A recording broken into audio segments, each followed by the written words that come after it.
Good evening. We begin with the latest breaking information after the fourth officer-involved shooting in Maricopa County this year. This one unfolding in a neighborhood near 48th Street and Baseline in Tempe. That's where Team 12's Bianca Bono is live with the very latest breaking details. Bianca. Well, Mark Caribe, the scene's still very active here just south of Vineyard on 48th Street, and we have just learned the suspect in this officer-involved shooting has died. He has not been identified yet, but we know he is a young Hispanic adult. We're also learning what led up to the shooting. Now, police say they got a call around 2:30 about a suspicious vehicle on Fair Lane.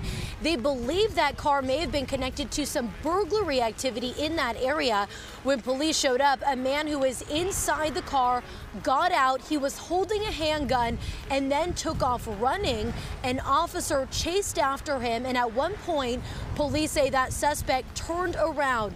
That's when the officer says he felt threatened, so he fired his gun, shooting the man. He was rushed to a nearby hospital where he was pronounced dead.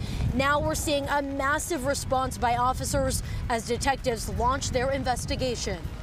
We want to make sure that our investigation is thorough.